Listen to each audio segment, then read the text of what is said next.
How you doing? How you doing? Mm. So, wanted to discuss a few things.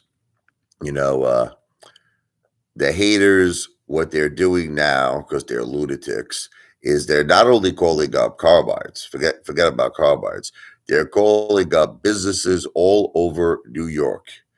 I have received several emails from businesses, okay, claiming that I want to book a large party, a reservation.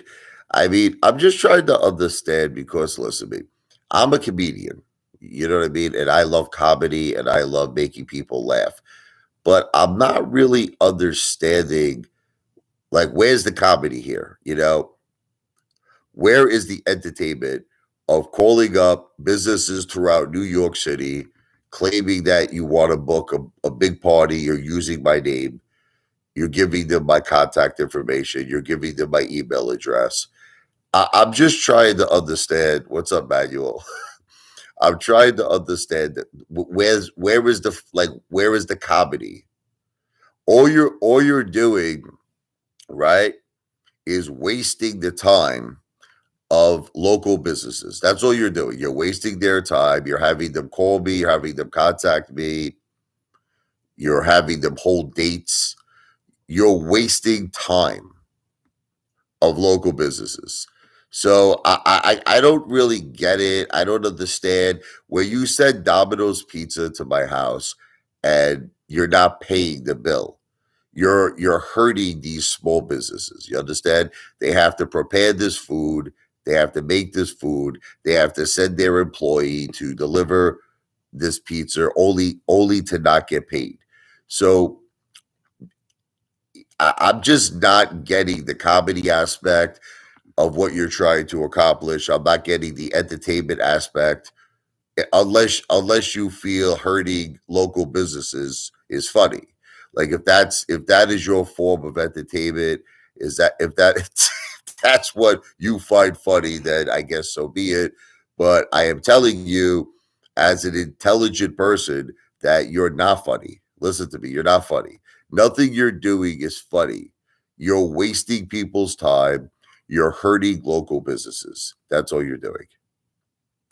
Hey, what's up, Angie? What's up, Manuel? How you doing?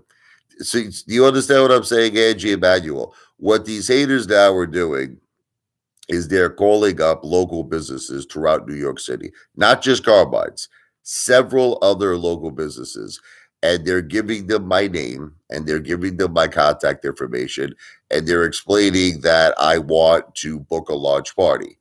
And I'm just not understanding. Like, I know you people are insane and all of that, but I'm not understanding. Like, because like Dale always says, we do all of this for entertainment purposes only. He says it, Fat Boy Dale, Triple Chin Dale. Okay, which I haven't. I still blocked him. I gotta, I gotta go change that. I never have the time to do it, but I'll go check my YouTube channel today. Apparently, Chad Clifford is blocked as well. But this is the thing about you haters, right? You know what? That's harassment. What's harassment? Are you say? I'm just trying to understand. Holy guacamole! I know you find. Listen to me. I know you find Dale entertaining. I find Dale entertaining too. I actually listen to me. I actually think, what's up, CC? That Dale is a funny guy. I do. But do you not agree that calling up businesses, having them deliver food that is not paid for, calling up businesses claiming that, falsely claiming that there's going to be a large party, a large reservation, having these people reach out to me, email me, call me, having delivery people deliver food that is not paid for. So do you find that entertaining? Because that's not entertaining, you friggin' Babaluke. Okay. That is hurting small businesses. That's all that I mean. How would you like it? Like, I'll give you an example because the only way you people seem to understand things is if it affects you, if it hurts you. How would you like it if you owned a pizzeria? Like, I'll give you an example, okay? Holy guacamole. You own the pizzeria, okay? And you get some friggin' moron who calls you up and says, look, I want three large blue cheese pies, extra blue cheese dressing. I want the 10 sodas. I want this. I want all of that. Okay. And I want garlic bread. I want mozzarella sticks. I want chicken fingers. I want all this shit. Okay. So you go out and you prepare $100 meal, right? Then you have your delivery guy send it to some guy's house who then claims he didn't order this food. It's a prank. Okay. So you just now wasted, okay, $100 worth of your food. You find that entertaining? You think that's funny? I mean, you do? You really do, huh? Okay, see what you're trying to do is this. See now, see what these haters do. He's like, if I own the pizzeria, I take the payment up front. Let me explain something to you, you friggin' student. No pizzeria takes money up front. No one. What's up, Sancho?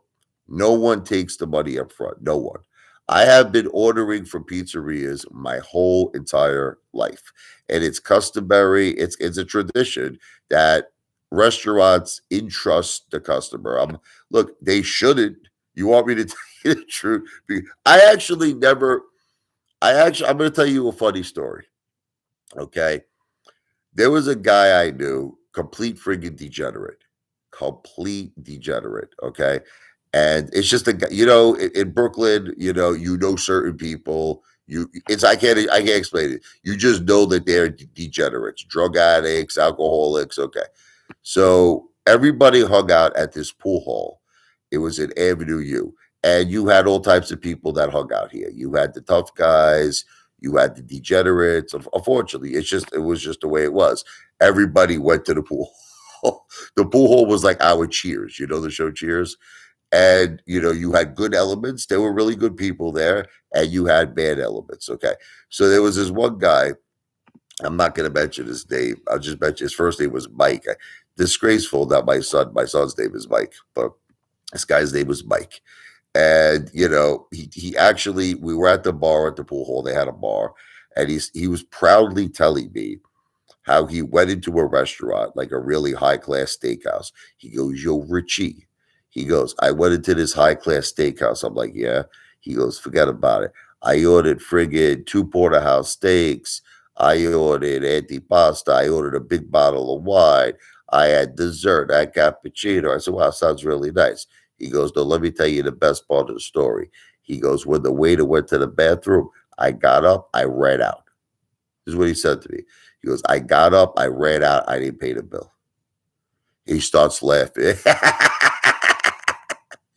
And I'm saying to myself, what the fuck? What's the matter with you? What's the matter with you, man?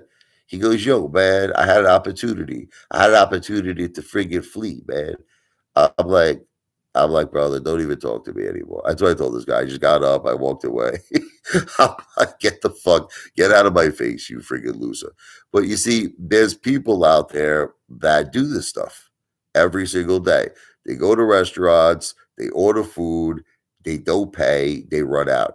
And in holy guacamole's defense, even though I think this guy's a moron, okay, I think this guy's a complete friggin' idiot. He has a point.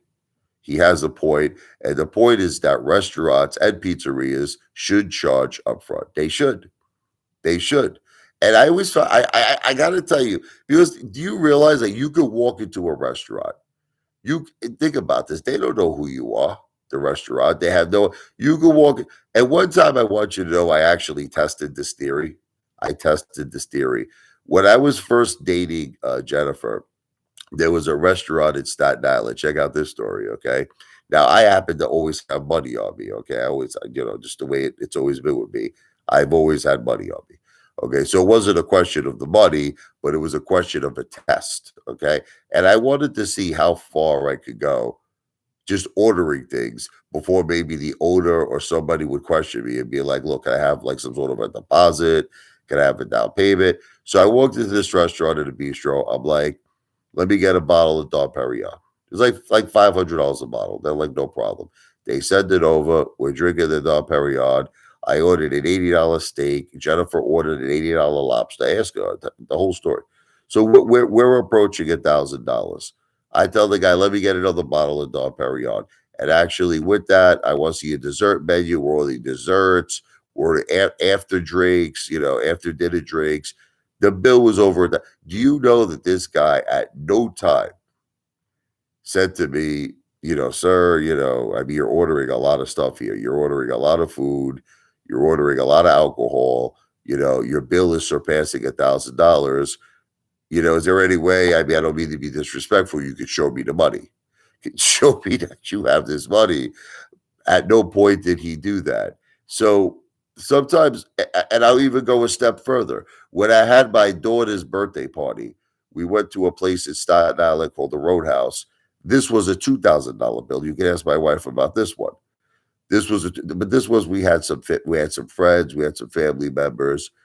It was over $2,000 the bill, and they didn't ask me for a down payment. They didn't ask me for a deposit. Nothing.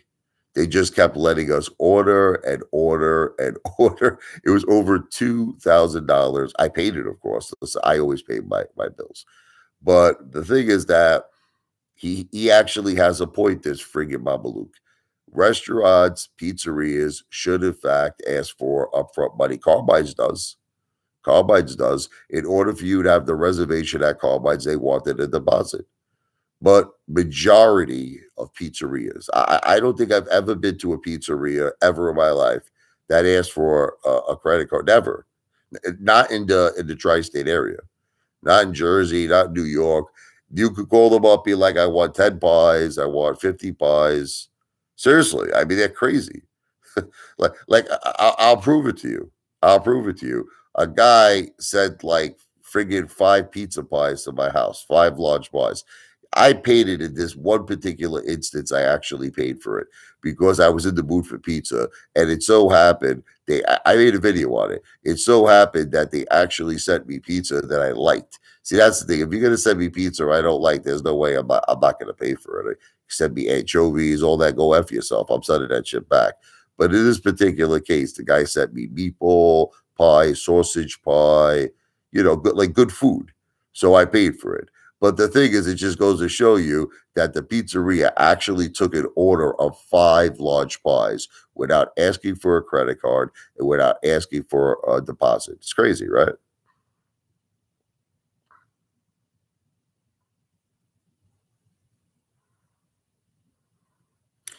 Look, whatever. When I say humiliate Lou, it's done in what's called an entertainment way. Okay, so let me explain to you what that means. Everything is entertainment. Everything is entertainment. So here's a perfect example. I'll give you one example. Okay, Apefather Day. Apefather Day. Apefather Day was like a story. It was like a horror film. You understand? And it was designated to scare Lou. And I did. I did. I told him one day he's never going to know when I could show up. I have my sword, whatever the case may be. Lou was petrified. Did that day ever occur? No, because it's entertainment. But think about it. Who was hurt by that? Can we analyze it for a second? Was Lou physically hurt by me? No. Right? Was any local business hurt? No. Was anyone hurt? No. Okay. So see, I'm trying to teach all of you because I know that you're all dumb and you have very, very low IQs. I understand it. Okay. So do you see the difference between what I do versus what Dale does or Chad Clifford does? I'll say allegedly, or even possibly Lou does. Okay. My pranks don't hurt anyone. No one is hurt. Okay. No businesses are losing money. No employees are wasting time. And it's entertaining and it's funny. In the case of Dale, in the case of Chad Clifford, in the case of Lou, or allegedly whoever is behind all of these pranks, you're hurting small business owners.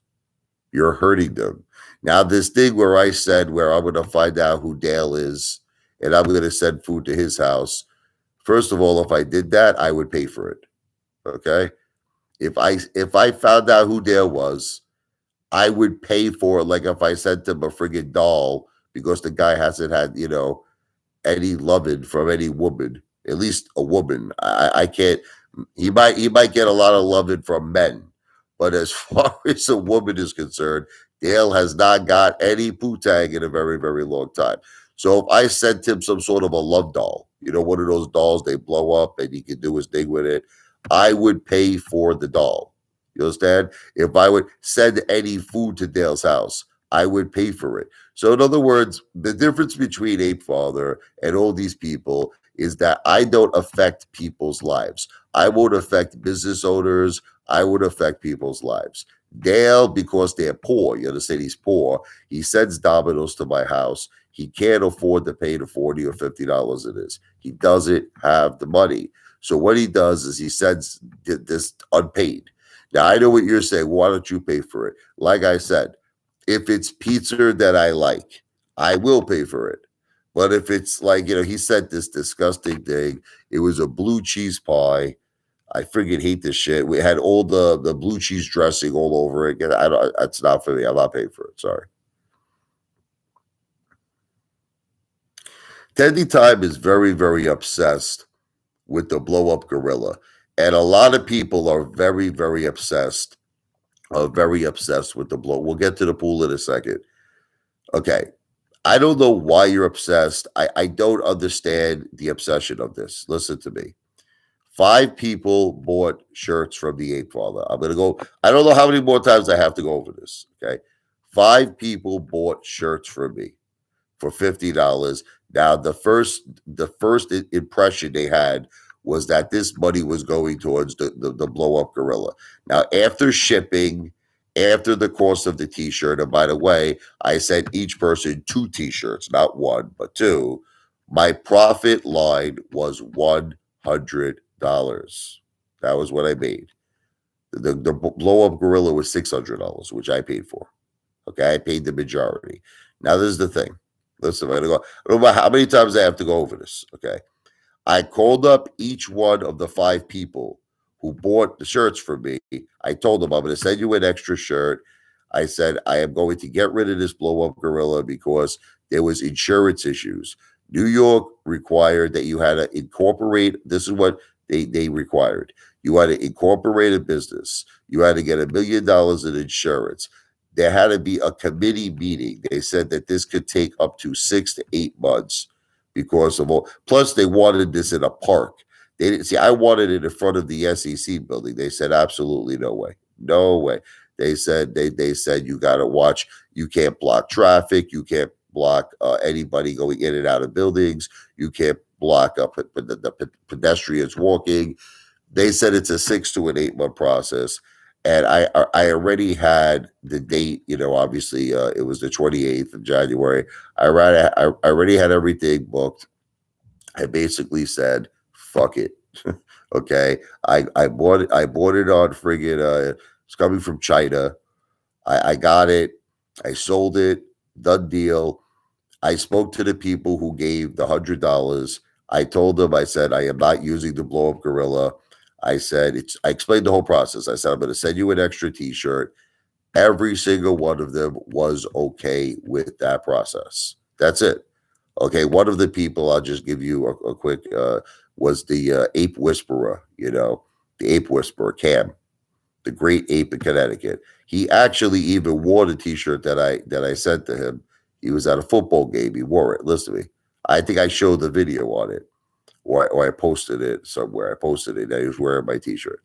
So, Teddy Time, this is the end result. This guy loves to make these federal cases out of things. The 5 people who sent money to me got an extra t-shirt. They got an extra t-shirt. They were completely okay.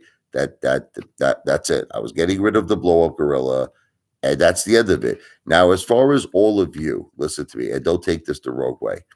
None of you came to my protest. Can we put all the cards on the table that you're all complaining? Okay. None of you came to my protest. None of you bought a t-shirt from me. None of you contributed towards this gorilla. So it's none of your effing business. It's like you're talking to me as if you have some sort of a say. Listen to me. You're talking to me as if you have a right You didn't show up to the protest. You didn't contribute any money towards the gorilla.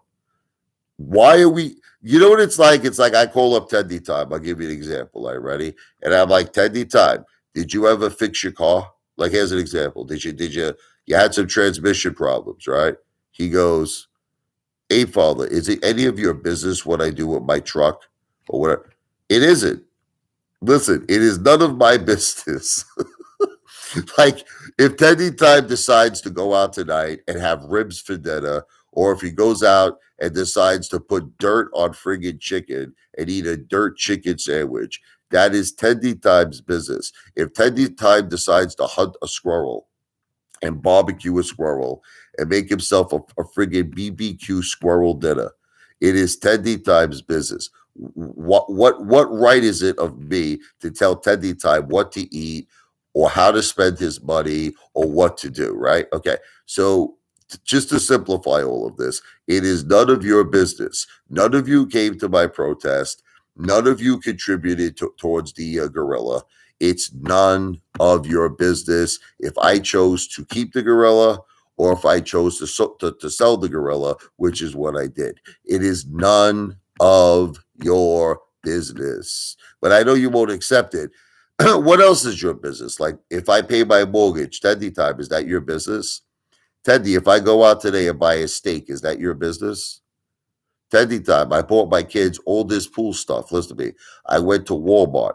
I got them goggles, surfboards. I got them, all kinds of toys. Everything. Is that your business, Tendy Time? Do you want to see the receipt, Tendy?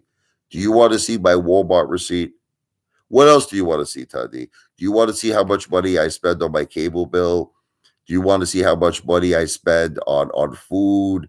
Like, I show that because I just like to show that. But Teddy, what else do you want to know? Tell me what everybody wants. You want me to show you my mother's pension? Apparently, this is your business, right? Which is only $700 a month, so she gets a very little pension and Social Security. Okay, you wanted to see if my wife received Social Security. It's none of your business. Yet I still showed that my wife got declined for Social Security disability. What else do you want to see? I'm just curious. When I give my children lunch money, do you want to know how much money I give them, Teddy? Teddy, do you want to know? Do you need to know, Teddy?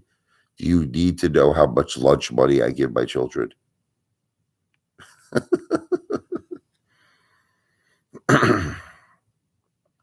How am I lying? Like Teddy, did you ever go to like a doctor? Listen to me, a neurologist. I'm not trying to be a jerk off, Teddy. Did you ever get your brain checked out? Listen, can I give you some friendly advice? And I don't mean to be a dick. Go get an MRI in a brain. Teddy, there's something not working in your brain. You understand? Something is not working right. You've been calling me a liar. Tendy Time has been calling me a liar since I started my YouTube channel. And the only person that's ever lied is Tendy. That's it's like all this guy does is lie and lie and lie, and he keeps calling me a lie. Tendy, what do I lie about? Where's the lies? Guy calls me up. Listen to me. Guy go, Hey Father, can you help me promote my channel?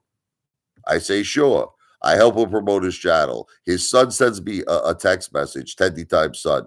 Ape Father, thank you very much. You're the best. Thank you for helping my father. Next thing I know, Tendy Time puts out a video, right? Tendy Time, that I'm stealing money from my children's trust fund. He says, all you have to do, it's very simple. All you have to do is look up Richie Lavoie, I guess, scam. That's what he said.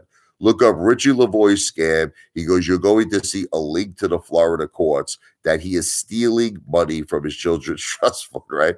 So this is all there is that there is an open probate that my father set up for my children. That's all there is. There's an open probate that my children, both Michael and Sophia, are beneficiaries of a trust. That's it. This guy calls me a liar. He calls me. What did I lie? Did I lie about all the thousands and thousands of dollars that I basically sent to Ape Brothers and Ape Sisters? Teddy, did I lie? Was that a lie too? That I said Over $10,000. Was it a lie that you kept contacting me because I think you wanted me to send you money? Tendy Time starts GoFundMe pages. Oh, I need a new truck. Tendy Time. I need a new truck. I need this. I need that. The only time my heart went out to Tendy Time, look, when his baby was born, look, that's different. Okay. If there is ever a medical emergency, and I think one of our 8 brothers is going through something, I was reading something. I don't know if he would want me to mention this, but Jim Netherly, I think my wife was telling me I have to contact my brother. I have to call him. I don't know. He was saying pray for my family. I don't know what that means. He is a great man, Jim Netherly. His family are great people, and I have to reach out to him today. I'm going to reach out to him today and find out what's going on. But when it comes to family stuff, Apefather is a big supporter. Like when Tendy Time's baby was born, I was very nice to him. I said, "God bless you." I told him, I said, "God bless your beautiful baby. God bless your family." I have a big heart when it comes to family. But Tendy Time, you had no right to start a GoFundMe page because you want to buy a truck. I mean, look, can I do that? What would happen if the Apefather would do that? What would happen if the Apefather say, "Listen, I want to buy a friggin' Ferrari. I want to buy a Lamborghini. I'm starting a GoFundMe page. Listen, everybody contribute money. I want to get a new Bentley." I mean, Teddy, why are you starting a GoFundMe page? He's like, "Oh, my family's not big enough. We need a bigger truck." Okay, that's called getting a job, Teddy. Listen to me. That's called getting a second job, Teddy, right? And earning money to get a truck, not starting a GoFundMe page because you need a bigger truck, Teddy Time. I have a new addition to my family. I need a bigger truck. I'm starting a GoFundMe page. Yeah. Okay. I don't want to sell my. This was Teddy's exact.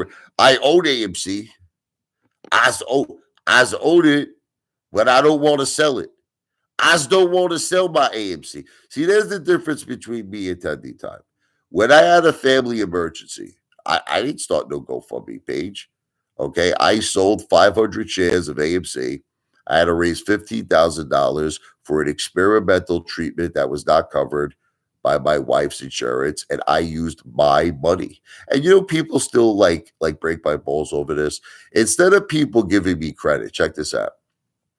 Instead of people saying, "Hey, Father, you are a true man. You take care of your," and I do. I take care of my mother. I take care of my wife. I take care of my children, my dogs. I am a great, great husband, a great son. Okay. Instead of people giving me credit, you know what they do? Ha ha ha. They're saying you had to sell AMC, to take care of your wife's treatment. It's like mother effers. Family comes first. And then they're trying to psychoanalyze it all. They're trying to psychoanalyze it. They're like, "Why didn't you use your cash? Why didn't you use your gold? Why did you use?" First, well, let's talk about that. It turned out to be a great decision that I sold, because when I sold AMC, I want you all to know this, the 500 shares, I sold it at like over $40 a share. And I rebought those shares at discounted prices. So just so that gold right now, as we all know, is approaching over 2,000 an ounce. Okay. It was a tremendous, great business, phenomenal business decision that I sold those shares when I did, when it was over $40 a share. And yeah, see, but it's funny. It's funny how I don't get the credit. I don't get the credit for it. But anyway, let me read some of these Babaluke's comments here. And now you sold your AMC, Teddy. Look, Teddy made a small little profit of probably $50 on his AMC. This was way, way back. Made about maybe $40, $50. And he sold it, and then he rebought it at lower prices. All right, it's all good, Teddy. I understand. I didn't sell more than 500 shares.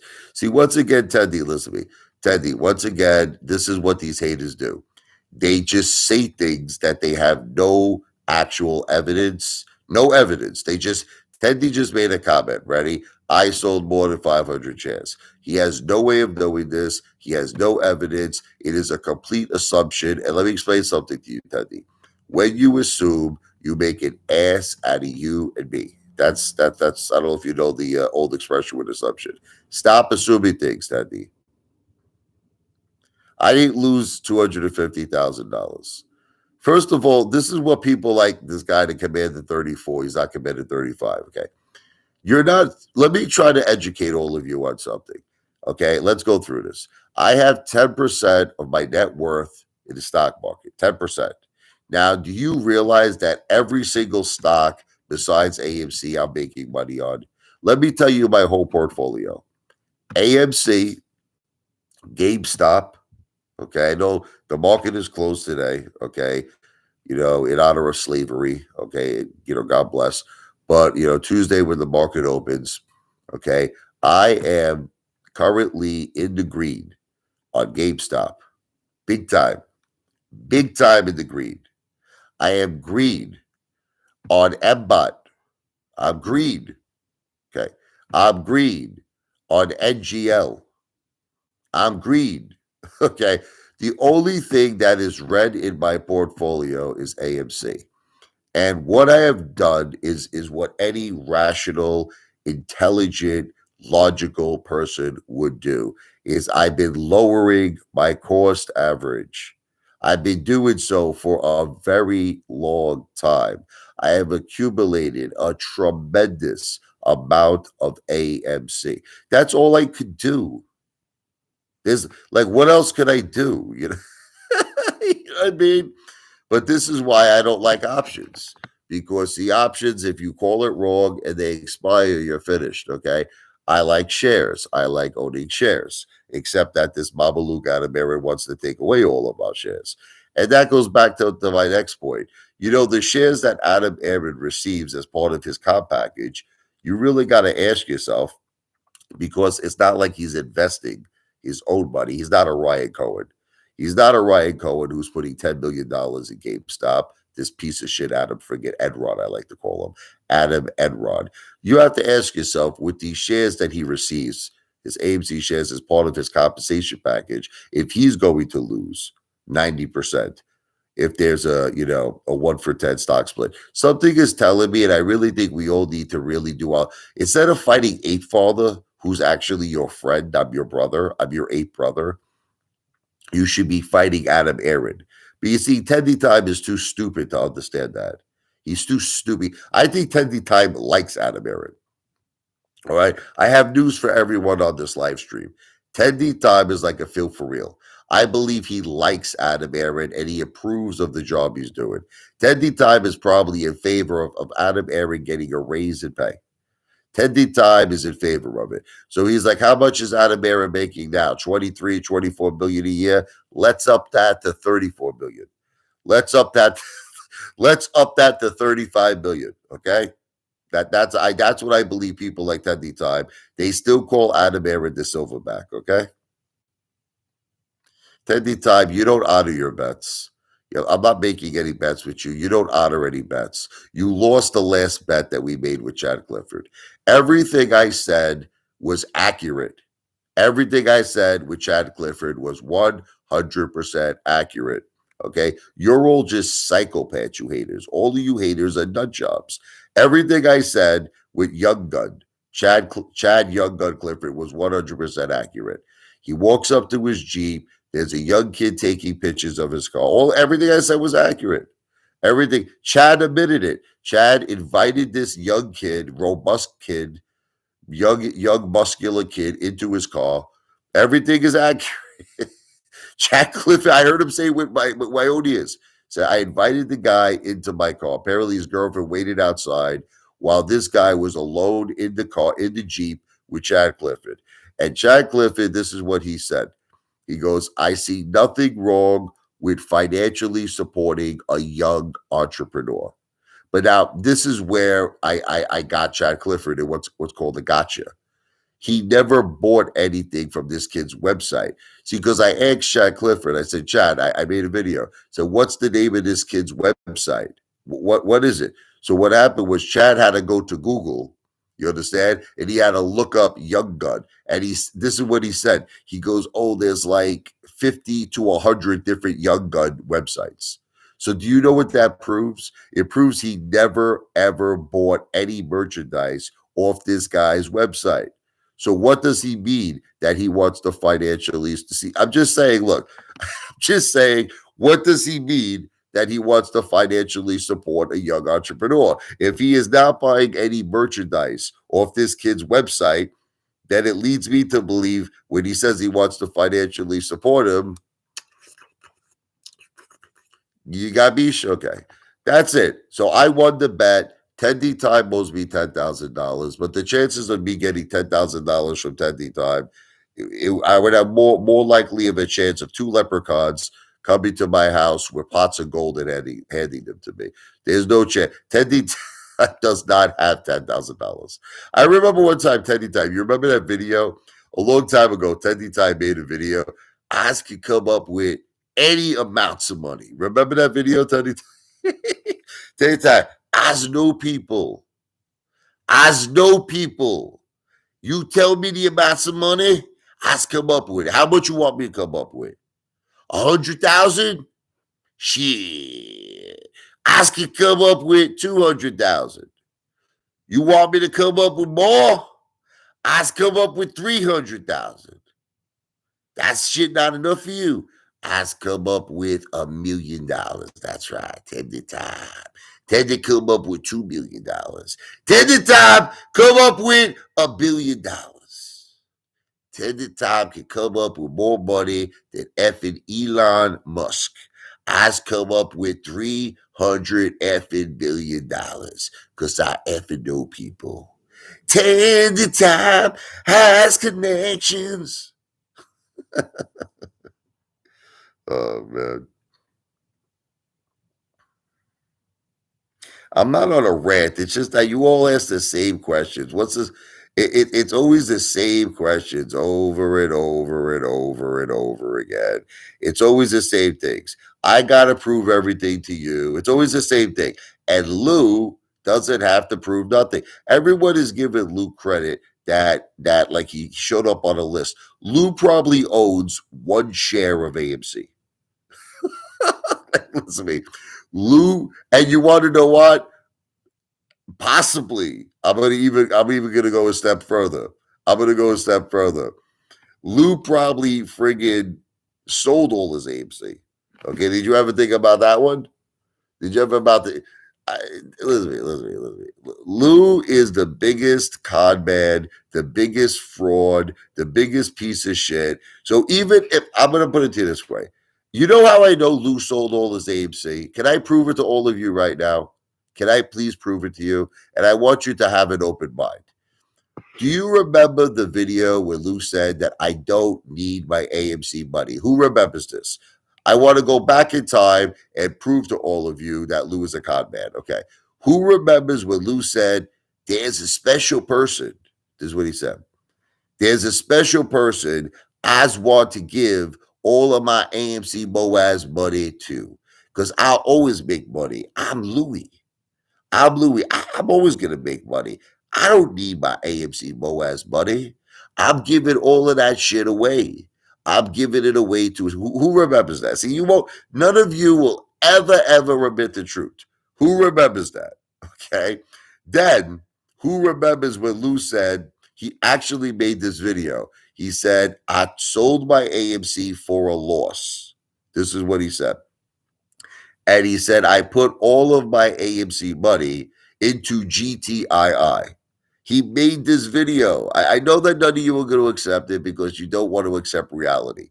So Lou said, I sold all my AMC. I put all of that money into GTII. Now that goes into the next chapter. The next chapter of what I like to call Lou Gluey bullshit. Okay.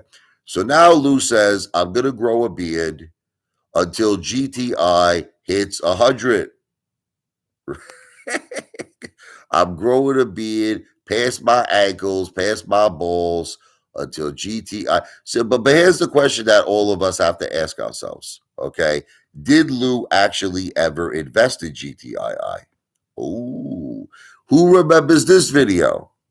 Remember when Lou had the slip of the tongue and Lou said, GTII has to do a lot of shit before I put my money in it. Who remembers that?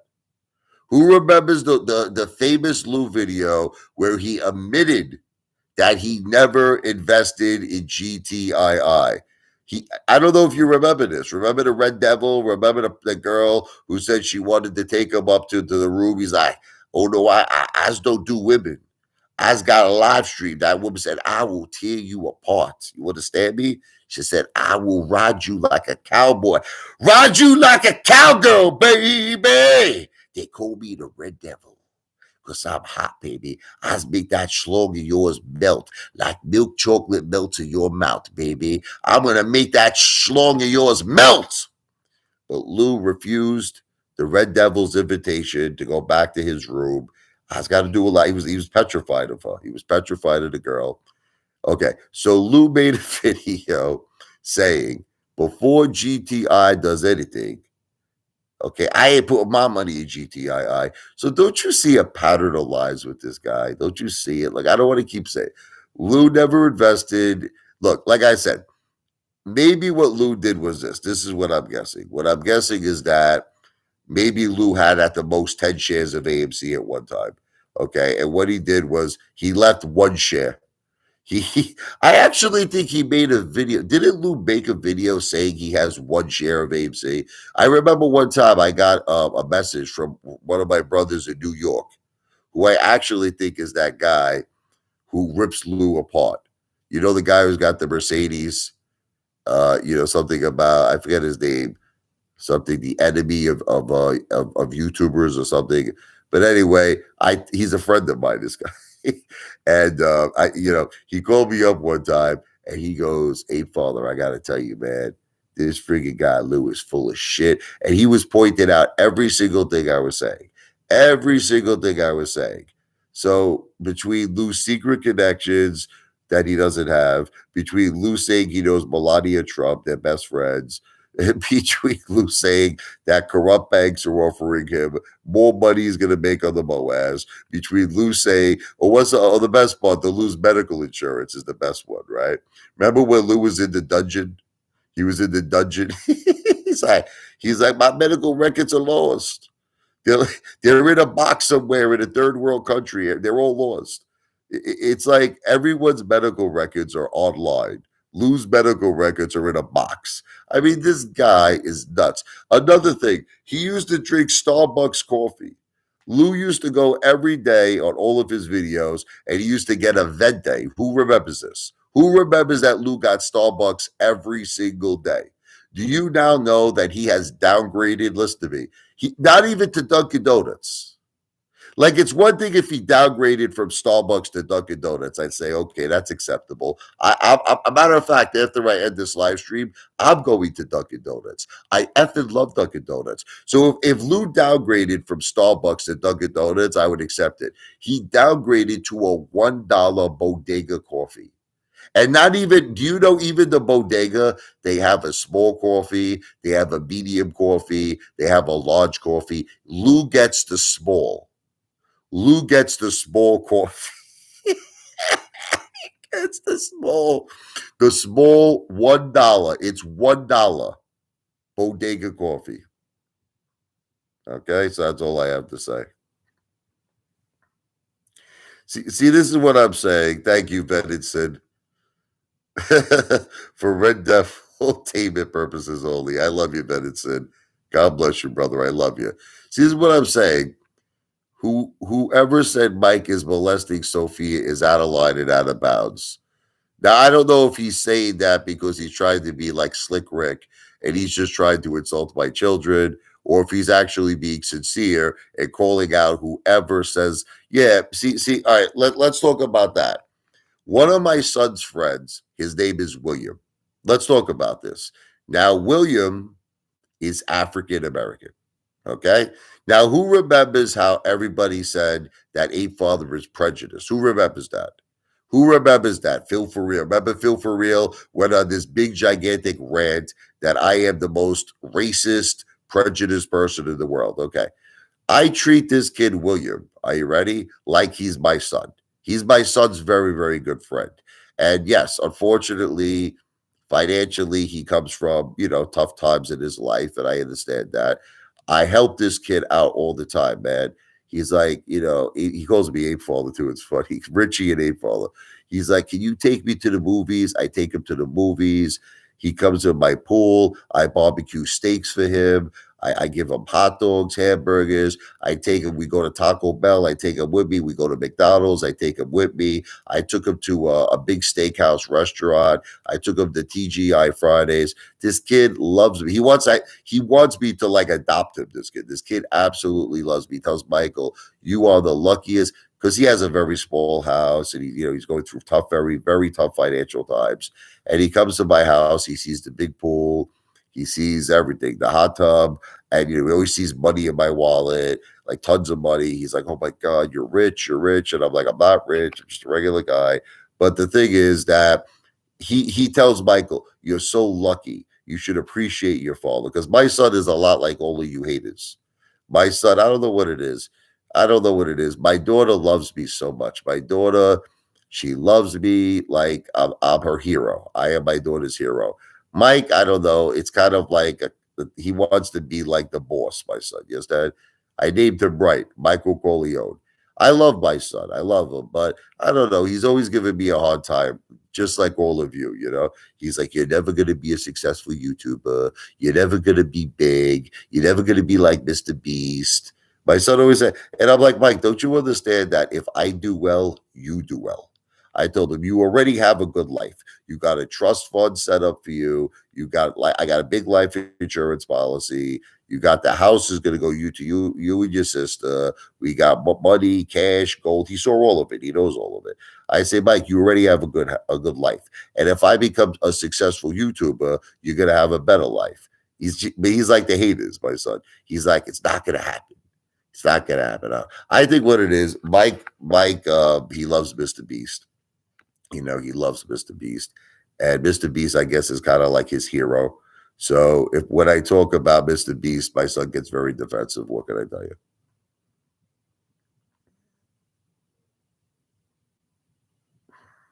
I always give my father credit.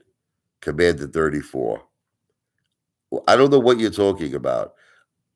I don't give myself credit. Do you know how many videos I've made where I have given my father credit for the trust he set up for his grandchildren? I never gave myself credit for that. All I do is give my father credit. I said my father invested in Tesla. That's how he made a lot of money. He made a ton of money. He held that shit. He held that shit, man. He made a ton of effing money with that. And I didn't listen to my father. You want to laugh? I was like kind of day trading Tesla like an idiot back in 2020. And I just couldn't believe how it kept going up. I just couldn't believe it just kept going up and up. Same thing with Avis. I had Avis when it was below $10 a share. Like I never would think in a million years that. See, but that goes back to a lesson I learned in the stock market, and I want to talk to you all about this. When there is a company that has brand power, see, this is what I've learned. When a company like see Avis, I'll give you an example. See, right? Avis had brand power. And even though it was the coronavirus and nobody was renting cars and the company was on the verge of bankruptcy, it was going to come back. It was going to come back because of brand power. And that's what AMC has. See, Adam Aaron is just too stupid to realize it. AMC has brand power, and that brand power alone could make AMC so successful. Look, there's a lot of good things happening for AMC, and you all don't realize it. Um, Besides the box office doing absolutely incredible, $2.2 billion. I think it is in the second quarter of 2023. More and more people are going to movies. Okay. It's happening. Adam Aaron did call this. Adam Aaron said that he expected an increase of 30 to 40% of people going to. He's right. It's happening. It's happening. But what Adam Aaron doesn't understand because he's a friggin' moron, okay, is that he has so many opportunities to make money with the brand power of AMC. But what this guy does, unfortunately, is he keeps using retail to save his ass. He keeps using our blood. It's always our money. The creation of Ape is our money. The 1 for 10 reverse stock split is our shares. It's our money. In 2021, we raised him $2 billion in the vault. It's always our money. And what this stupid Mama Luke doesn't understand is he has AMC.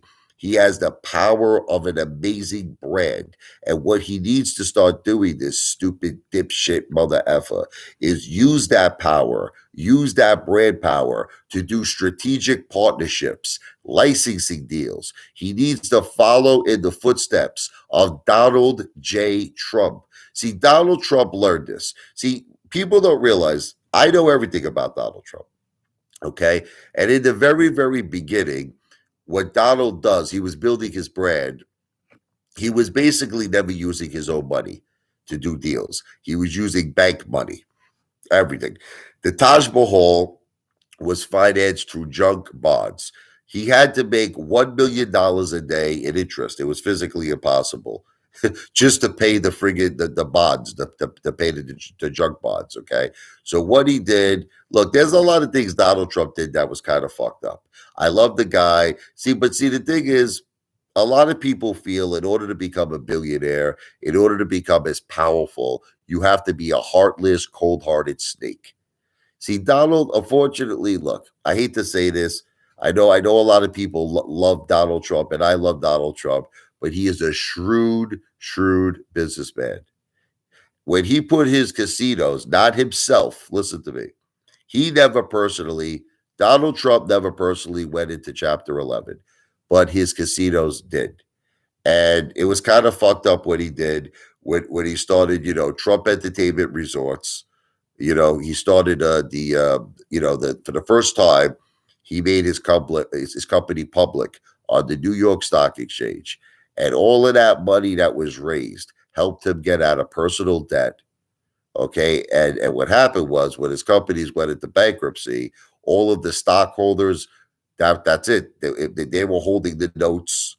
Okay. They lost a ton of friggin' money. People who invested in the stocks lost a ton of money. But the people who got hurt the most, I hate to say it, was all of those contractors.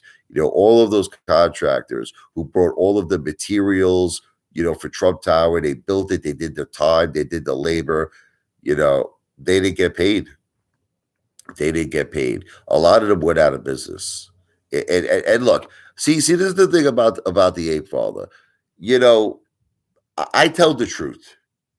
And even if I support someone, because I supported Donald Trump's effort of making America great again, but I do not support a lot of the shit he did. You don't hurt American businesses. If I was the president, which I'm not saying to you that would ever happen, I would never hurt my fellow American businesses. Never, never.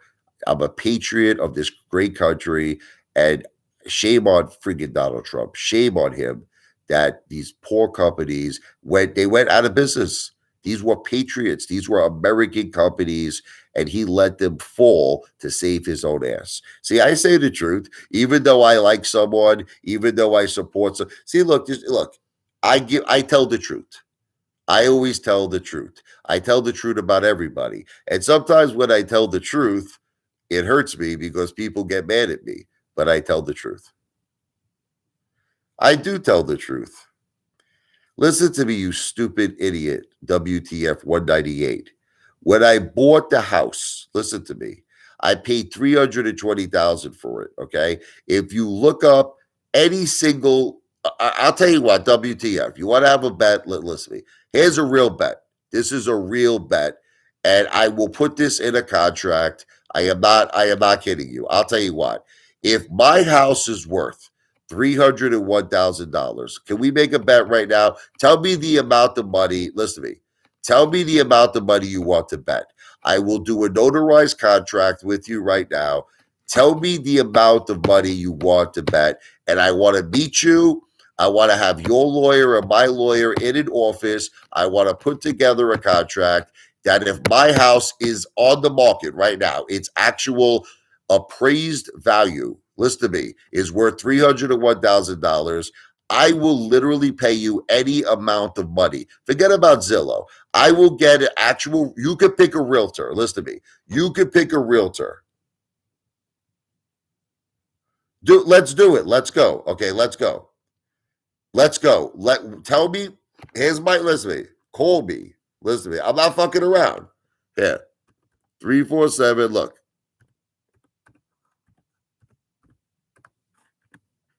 I am not screwing around.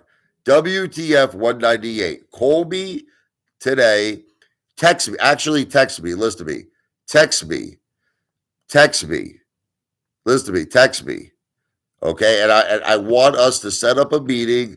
Let's not go with 100,000. Let's go with 500,000. Let's make it a $500,000 bet. I have the money. I don't know if you have it, but I have $500,000. Let's make it a $500,000 bet. Let me tell you all I have to do. All I have to do is get a realtor who is a reputable realtor. This is all I have to do. And she has to stipulate under a notary republic that according to comparable listings, my house is worth more than, brother, my house is worth close to $600,000. My house is worth close. So this is the bet. Let me tell everybody to bet, and let's see if WTF 198. Let's see if he backs out. We're gonna meet. Okay, I just left him my number. I want him to text me. I have to do the following. I have to get an extremely prestigious realtor, someone who has like 20 plus years of experience in the real estate industry in our Ocean County. Now check this out. She has to state under a notary republic who she is, that my house, okay, and comparable listings are worth well over 300. He's saying 301,000. So if she says it's worth 500,000, which I know it's worth more, she says it's worth even 400,000. As long as it is over 301,000, WTF 198 agrees to pay me $500,000. Now, this is what we're going to do. Listen to me. This is what we're going to do. If you don't have the 500,000, you must provide me with your social security cards. Not me. This is all going to be done under the supervision of lawyers. You have to provide me with your social security. You have to provide me with a government issued ID. And I am going to stipulate in the agreement that I will garnish whatever you have. If you have a paycheck, if you receive rental income, you have rental income from properties, I will garnish all of your income until I get $500,000. If anything, if you have an asset, I will put a lien on your assets until I recover $500,000. So now let's see. So now I just put him on the spot. He's a tough guy, right? Okay. Who thinks WTF 198 will go forward with the bet? Tell me, who believes it? Who believes he's gonna go for? I swear to you, I'm so happy right now. I'm like the Pointer Sisters. You know the Pointer Sisters?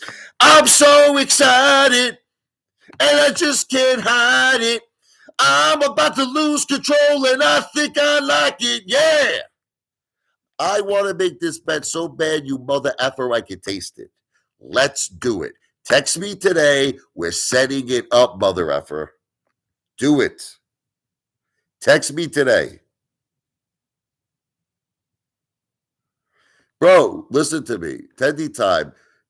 When you went to school, the only three letters in the alphabet you knew was KFC. You friggin' dumb friggin' country bum. Listen to me. Listen to me. It's very, very simple. Okay. When you sell a house, let me educate you, you dumb country mother effer. Listen to me. When you sell a house, okay, there are things called comparable listings. You understand what that means? Do you know what that means? Comparable listings? You friggin' low IQ, single digit idiot. Okay, let me explain to you what it means.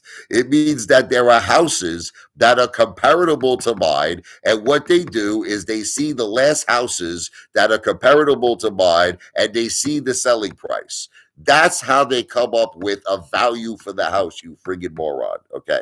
The last houses that are comparable to my house sold for upwards of $550,000 to $600,000.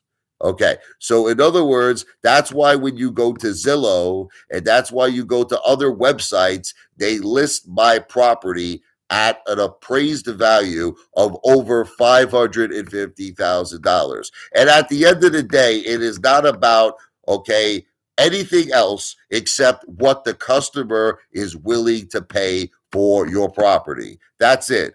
It's not about county friggin' tax assessments, you fucking morons. It's about what people are willing to pay for your property. And if I put my property on the market right now, people would be willing to pay over $550,000 for my house. But I'll tell you what, just to make the bet, a little bit more realistic, according to WTF 198, my house is only worth what, 301,000. So that's the only, according to our bet, that's the only thing I have to beat, right? All I have to beat is that my house is worth more than 301,000. So even if I got a realtor who came down and said, I think your house is worth 400,000. Now I know it's worth more than 400,000. I know it's worth more than 500,000. But all I have to do to win this bet, is prove by someone who is an industry expert. An industry expert has to tell me that they feel my house will sell for over 301,000. So that's it. So I'm in. That's it. That's the bet. Okay. See now watch out like WTF, just like Tendy Time, they're gonna run away. They're going to run away like rodents. You understand? Like weasels. They're going to run away with their tails between their legs. He ain't making this bet because he knows I'm going to win.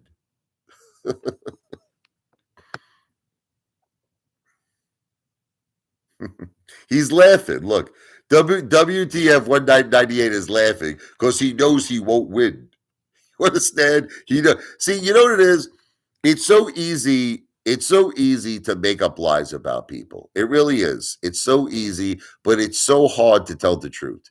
It's so hard to tell the truth. The truth is, I'm a millionaire. Listen to me. This is the truth. I'm sorry to break it to all of you fucking chumps. I'm not saying to you that I'm a millionaire in the sense that I have liquid money.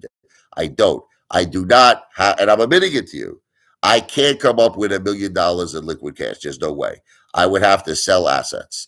But in terms of my total net worth, based on, yes, assets minusing liabilities, I am worth somewhere between over $1 million to $2 million. That's the bottom line. That's the truth. Doesn't make a difference if you like me. It doesn't make a difference if you hate me. I am a fucking millionaire. That's the bottom line.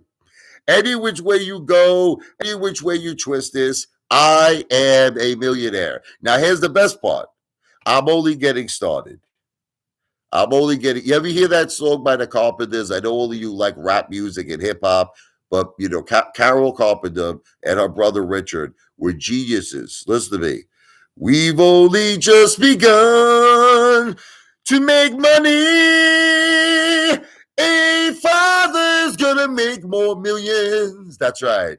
A father's gonna probably be a billionaire because I've only just begun. You're gonna see me a year from now. I'm going to be the biggest YouTuber in the world. I'm going to be making millions and millions and millions of dollars on YouTube. That's correct, right?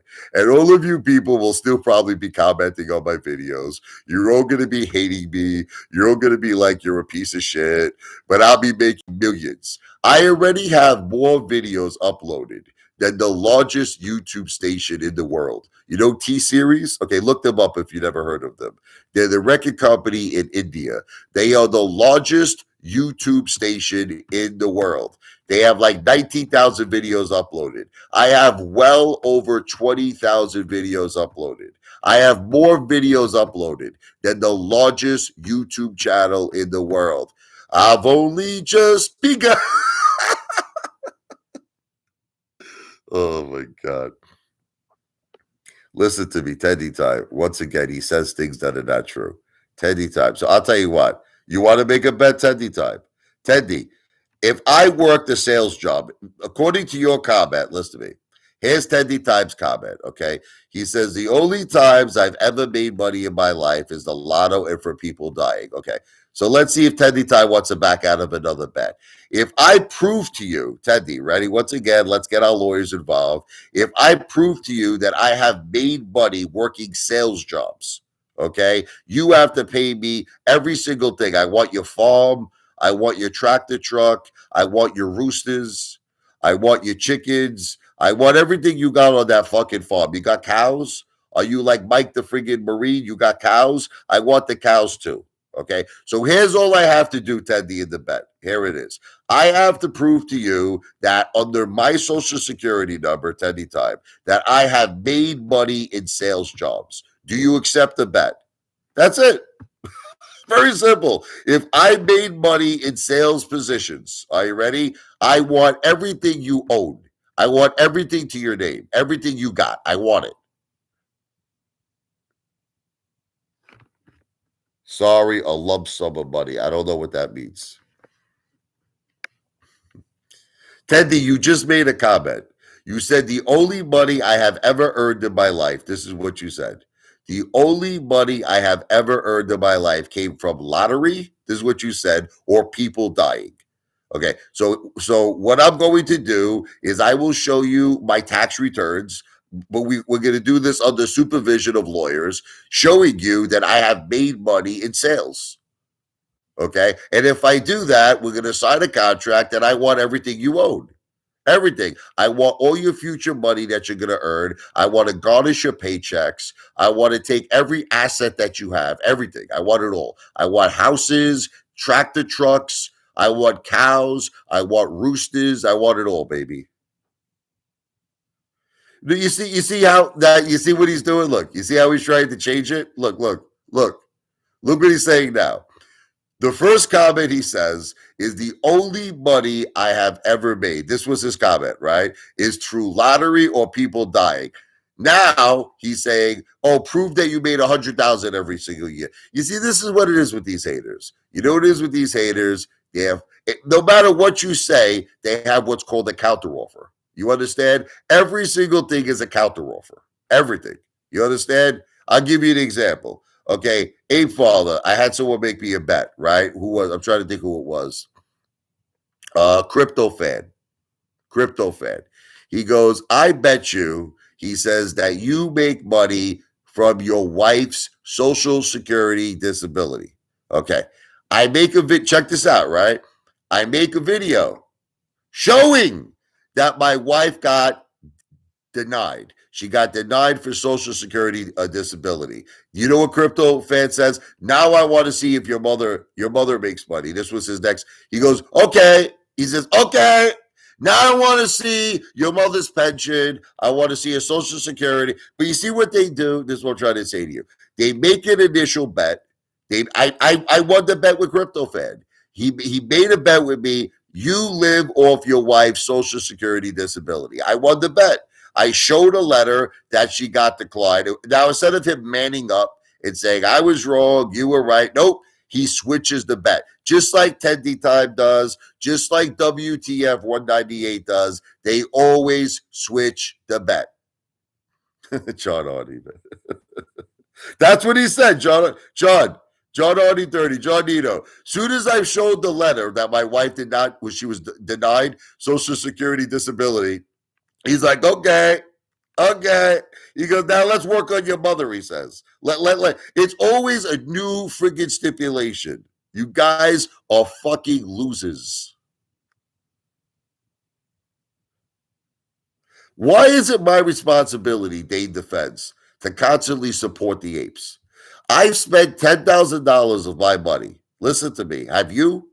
Have you?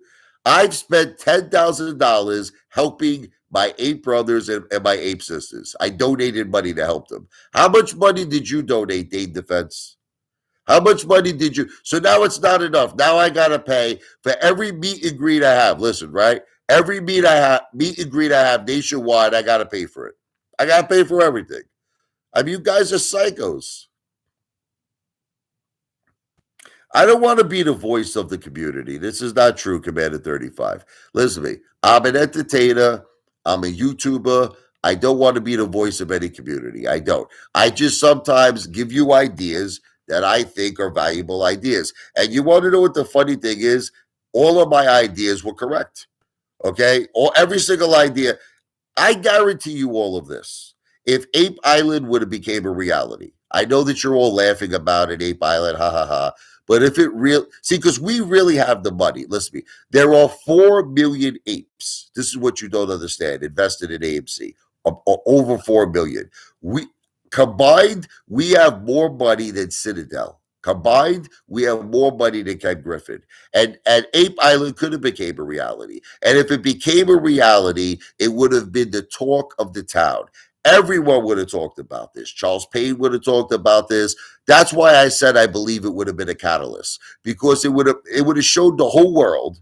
You know what it would have shown the whole world? That even though that we're in a corrupt stock market, even though there's all these mother effers that are trying to cheat us, okay, we rose above all of it. We had our own island, our own chefs. We're living like kings, our own yachts. We would have been world famous. Now, I know you probably say we are world famous, but unfortunately, we're world famous being called dumb money. Okay. Currently, here's our fame. You want to hear our fame? Dumb money. Okay. Who remembers the SEC commercial? Remember, it was the game show where they're like, I'll invest in meme stocks, and they were laughing. Remember, the guy lost all his money? Okay. They're making fun of us. We're a joke to them. You understand? If you listen to the Apefather, we wouldn't be a joke to them. We would be above the whole effing world. I would make all of us be at Donald J. Trump levels. That's if you would listen to me. We would have the Ape Mansion. Okay, we would have friggin' Ape Island. We would be on top of the effing world. We would have the ape skyscrapers, ape hotels, ape steakhouses. We would be a friggin' household name. People would look up to us, okay? But you're all a bunch of idiots, except for maybe John Nito. Zanny Savage, I don't know. Zanny, I got to tell you straight to your face, even if you come to the meet and greet, you keep going back and forth. It's like 1 minute you're like a fan of Apefather, and then the next minute you're breaking my balls. And I'm going to tell you this right to your face when I meet you. I don't know what it is with you, brother, but it's like you're like flippy floppy. You're like flippy floppy. 1 minute you're my friend, next minute you're breaking my effing balls. I can't understand Zanny Savage. 1 minute he's coming to my protest, next minute he's not coming to my protest. He's telling me he's coming to the meet and greet. Honestly, Zanny, I'm going to say this, and I hope I don't insult you. I don't know for a fact if you're coming to the meet and greet, because Zanny, you're not really a man of your word. You're not. You're not a man of your word, Zanny. I have a feeling between me and you, Zanny Savage will not be coming to my meet and greet, because all this guy does is talk shit. It's all he ever does. Hey, father, I'm coming to the pro. I'll be the first one there. I'll be the first one there. He didn't show up. Now he's telling me he's coming to the meet and greet. I doubt it. I had Zanny. No offense to you. I don't think you're going to be there.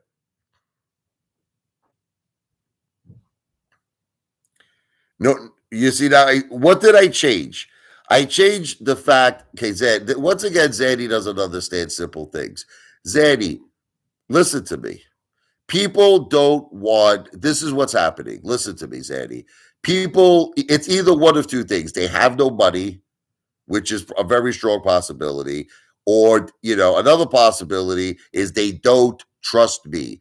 I don't know why nobody trusts me. Okay. So, in order for me to book Carmine's, once again, let me tell you what they're asking. They want me to put up, if there's 100 people, first of all, let me explain to you. They want a guaranteed head count up front. I have to tell Carmine's. They want a guaranteed. I can't tell them, oh, it's 50 people, and then it turns out to be 100 people. Or I can't tell them it's 50 people, it turns out to be 2 people. That's it. It's non-refundable. They want a non-refundable deposit. Zanny Savage doesn't understand this. So let's say I would tell Carmine's example.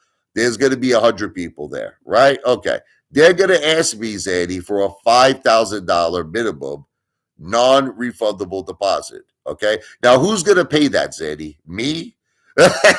Right? So, in other words, I got to give Carmine's, check this out. I got to give Carmine's a non-refundable $5,000 deposit only for John Nito to show up. So here's what's going to happen. Are you ready? What's going to happen, right? The only people who show up to the meet and greet is me and John Nito.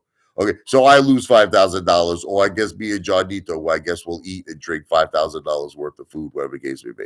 Okay, the thing is this, okay, I had to change it, Zanny, because nobody's going to give me any money for a deposit. And here's another thing.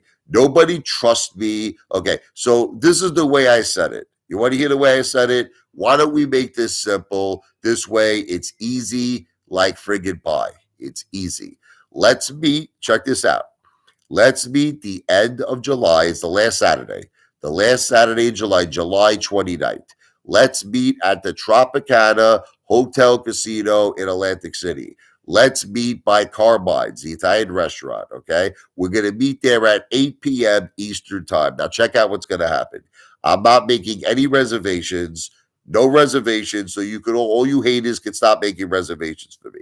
I am not making any reservations, okay? Let's just all meet there. Everybody brings their own money. That's it. So if you want to gamble, bring your own money to gamble. You want to drink, bring your own money to drink. You want to eat, bring your own money to eat. I do not want any fucking money. Do you want, read my lips? I don't want any of your money. Do you understand that? Is that simple enough? I don't want it. Nothing. I don't want you to buy me a drink. I know people are going to offer it. They say, hey, Father, can I buy you a drink? No, I don't want you to buy me a drink. I don't want you to buy me food. I don't want you to pay for a lap dance for me. I don't want nothing. Nothing. You understand? Okay. I will pay my own way. That's it. If I want to get a drink, I'm going to use my money to buy it. If I want a porterhouse steak, I'm going to use my own money to buy it. That's it. If I want entertainment, if I want to gamble, I'm going to use my own money. And you're going to use your own money. That's it. That's the bottom line. Okay? So then we'll figure it all out. So when we meet on July 29th, the last Saturday of July at 8 p.m., we're going to meet at the Tropicana Hotel Casino. We're going to meet at Carmine's. Let's decide what we'll do. There may be a possibility we don't even eat at Carmine's. And don't worry about it, because I know every single restaurant in Atlantic City. And I promise all of you that I will get us in. I will get us in somewhere. We will eat. We will drink. I promise you all of this, okay? As far as getting a room, it's too complicated. Forget about it. Just listen, there's a lot of places we could go for entertainment. You understand? There's strip clubs. There's a million things that we could do. Okay, forget about a room. Forget about all that bullshit. Forget that. It's just good. You know what it is? It's going to be too complicated. I was thinking about it. I'm going to wind up putting the room on my credit card. All of you psychopathic haters are going to shit all over the place. You're going to friggin' pee all over the room. You're going to destroy the fucking room. And I am going to be held liable. I am going to have to pay for all the damage that you cause in that room. You're going to break it apart. You're going to throw things out the friggin' window. You're going to, God only knows friggin' if Dale comes, he'll probably have manly love in the bed. There'll be jizz all over the friggin' bed. There'll be jizz everywhere between him and Chad friggin' Clifford. Okay, there'll be manly shit stains all over the friggin' blanket. I can't be held responsible for none of this shit. I'm sorry, I can't do it. Okay, so we will find other forms of entertainment. You follow me? There are plenty of places that we could go. Believe me, I know them all in Atlantic City for entertainment, but we all pay our own way. That's it. So let's just assume we go to, like, example, a strip club. I'm just saying. All right. Go to a strip club. I don't care if my wife hears it, because my wife knows I'm not going to have sex with any women. Listen to me. My wife knows I consider strip clubs to be entertainment. She understands this. I've had this conversation with her millions of times. I told my wife I don't give a shit if fucking Teddy Zane, he used to be a Chippendale dancer if he shook his if he was shaking his ass and balls in my wife's face. As long as there's no penetration, as long as my wife is not grabbing his balls or his schlong, or there's no sexual shit going on, it's like dancing. You ever go to like a ballet? It's like a ballet. You watch a ballet, right? It's dancing. I took my wife to the Broadway show Moving Out, Billy Joel. There's a whole bunch of people dancing to all of Billy Joel's music. That's it. It's entertainment. I took my wife, we saw Hair. You know how they all get naked in Hair? They get naked. Okay. It's entertainment. That's all the strip club is, entertainment. Lap dance or entertainment. Girls shaking their boobs, it's entertainment. Girls shaking their asses, it's entertainment. So there is plenty of things we could do in Atlantic City for entertainment. Plenty of things. So that's the new plan. We don't have to drive drunk. We don't have to. There's a thing, maybe you heard of it, called Uber. You ever hear of Uber? Sandy, let me teach something to you. Let me educate you. There's a thing called Uber. Okay. Now, once again, you're responsible for your own Uber. That's it. So let's say I say, let's go meet at the Golden Nugget. I'll just give you an example. Okay, let's say I say we're gonna eat at the Chart House. I'm just giving it. Or we're gonna eat at Vic and Anthony's. We're gonna go to Vic and Anthony's Steakhouse. Okay. I hate to break this to you, but it is your responsibility to either drive or take an Uber. That's it. I'm making look. See, the Apefather's original idea was we were all going to chip in, and I wanted to get a limousine. I'm going to be honest with you. I wanted to get a limo. I wanted us to buy everything on the menu. I wanted us smoking, Cuban cigars. I wanted us drinking Johnny Walker Blue. I wanted us drinking Dom. But it can't happen with people like you. It can't happen with people like you because most of you are chumps. You're chumps. That's it. You don't have fucking money, number one. Number two, you don't trust me. You think I'm the biggest piece of shit in the world. Okay. So I can't do it, Zaddy. I can't do it with these people. These people are losers. They're chumps, all of them. You understand me, Zaddy? They're chumps. So the only way that I can make this happen is I have to make everybody pay for themselves. Look, the regulator said it from the beginning. The regulator said, I don't understand why everybody can't just pay their own way, Richie. I don't know if are you here, the regulator? I don't even know if he's on the live stream. The regulator said, Richie, everybody should pay their own way. That's it. He's right. I hate to say it. The more and more I thought about it, the regulator is right. Yes, he said it. Well, he also said he wanted everybody to come to my house, but I can't do that, the regulator. Look, you have to understand, the regulator, I am dealing with maniacs. I am dealing with people who hate me. They despise me. They're going to shit in my pool, the regulator. They're going to piss in my hot tub. I can't have that. I'm sorry. I can't. He originally said, why don't we all come to your house? We'll have a barbecue. Nah. By the time I'm gonna have to redrain my pool again. I'm gonna have to drain it again. Okay, so we can't do that. Dale scared Rich. What are you talking about? I scared Dale. Bro, I was bluffing with the whole. Can I tell you something? I'm not a rat. I'm not a rat. I don't call police. I was just breaking Dale's little balls. I said that he's harassing me. I told him it's defamation of character. He took down those videos faster than he took down friggin' Lou's shorts when he goes visits. When he goes visits Lou in the Bates Motel, he took down the videos faster than he pulled out friggin' Lou Schlot. What are you talking about? I scared Dale. Okay. And then once Dale saw that I was bluffing and he saw that I was laughing, then he reposted the video with the friggin' A-Team, the A-Team music. It's up now, but initially, Commander 34, Dale took down the videos. As soon as I said I was calling the police, okay, yeah, he re-uploaded it, okay? As soon as I told Dale that I was having him arrested, Dale shit his pants. You understand? He took the videos down faster than he freaking goes to Lou and bends him over. And and faster than he bends over Chad Clifford. He was shook up, John. You're right. But Zanny Savage, let me ask you a question. Okay. How is it a scam? Zanny, listen to me. You're an intelligent person, correct, Zanny? Are you intelligent? Okay. If you're going to buy everything for yourself, ready? And you're not going to give me one single penny. Listen, I want everyone to listen to me very closely. If no one is giving me any money, how is it a scam? What's the scam?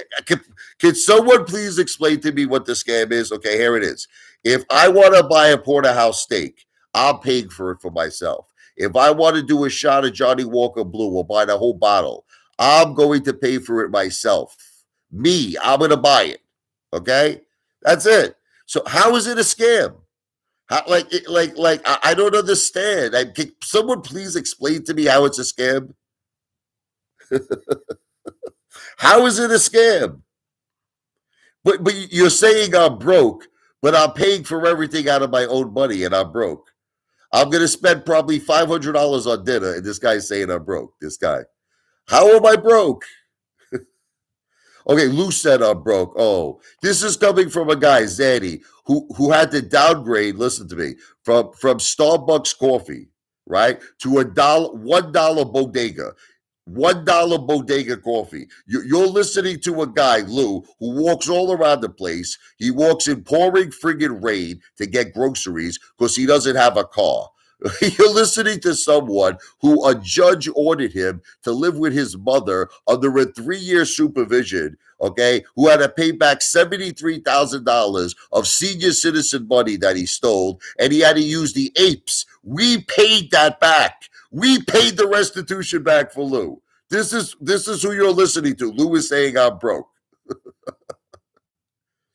Yeah, he keeps saying it. It's probably not even Zadie Savage. Who knows if this is the real Zadie?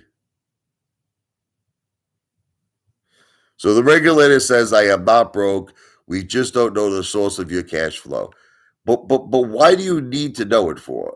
This is like I'm just trying to understand like why is it any of your business the source of my cash flow? Like I don't understand why I need to tell. See, this is why I stopped getting so transparent with all of you people. No, but I'm just trying to understand. Like, look, here's all you need to know. Are you ready? I worked in sales for over 20 years. That's it. I worked my ass off. I bought a house for my family. It is not daddy's money. Oh my God. This people say that, you know what? Okay, check this out. If any one of you, I'm going to prove it to you right now. Check the regulator. You're going to love this. You're going to love this, right? If you ever found a way to get in touch with anyone in my mother's family. Check this out. Anyone. She has sisters, she has brothers. I'm not going to give you their names. Okay, maybe one day they'll come public. Okay, my mother's family hates my father. Hated him. Okay. And do you want to know why they hated him? Because when my father and my mother got divorced, my father left my mother with no money. Nothing. Okay. This could all be confirmed by anyone in my mother's family. This could be confirmed. Okay. So if you spoke to my mother's sister, if you spoke to my Uncle Joe, that's all I'm going to tell you. You spoke to my Aunt Dolores. If you spoke to any one of these people, they would confirm this. And they all know for a fact that my father left me no money. They know for a fact that it all went into a trust for the grandchildren. Okay, so this can be proven legally. This can be proven by asking family. This can be proven by the people who are the closest people in our lives. So you can effing believe whatever you want to believe. I worked in sales. I kicked my ass because my wife had cancer. I bought a beautiful house for our family. I give my family a beautiful effing life. I saved money. I've been buying gold for years since I'm a kid. I've saved cash. I won the lottery in 2019. I won $250 effing $1,000. You could all think whatever the F-U-C-K you want about me. I am a self-made man. I did it all myself from hard work. And guess what? When I become one of the world's most successful YouTubers, it's because of me. It's because of my hard work. Okay, like you know what you're gonna probably do? I'm gonna become a very successful YouTuber one day. I'm going to make millions and millions of dollars on YouTube. Somehow you're going to connect it to my father. I'm telling you, you people are insane. You're gonna say the reason why Apefather became a successful YouTuber is because he had so much money from his father that he could sit down all day and make YouTube videos. You people are psychotic, lunatic, Mama Luke students. I do have a future. I have a very good future. But let me ask you this, Antonio Miranda. Can I ask you a question? Let's assume 1 year from now that I become bigger than Mr. Beast. Would you attribute that success to my hard work? Or would you attribute that success to somehow I'm living off my wife, I'm living off my mother, my father, left me all this money? I'm asking you a question, Antonio Miranda. Would you attribute the success if I became a successful YouTuber to me or to my father? Who would you give credit to?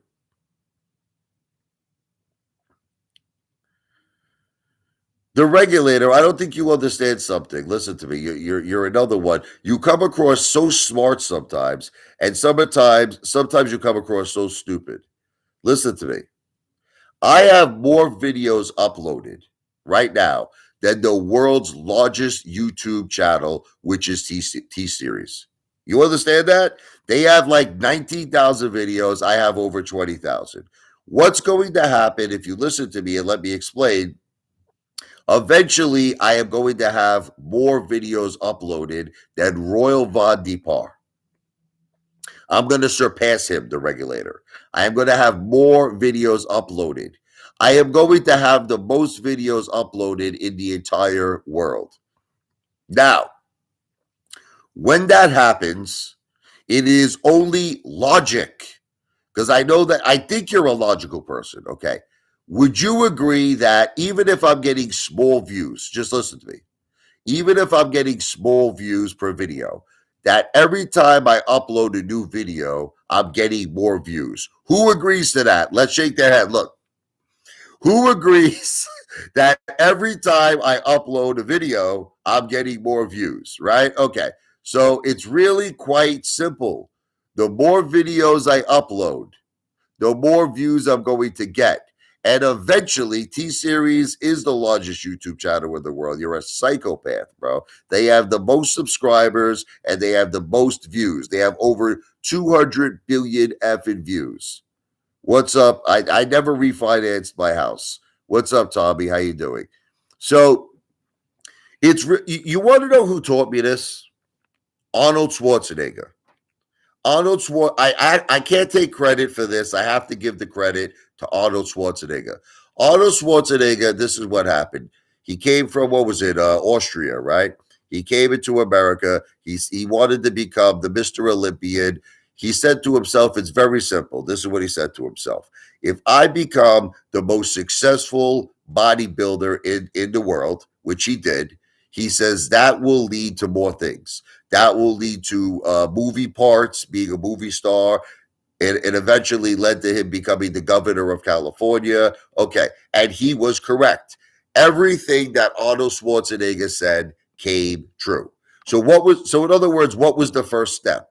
The first step was Mr. Olympia. He had to become the world's most famous bodybuilder. So to him, it was simple arithmetic. It was like, all I got to do, hit the gym every day, work out like a beast, work out like an animal, keep pumping the friggin' iron. And that's it. And think about it.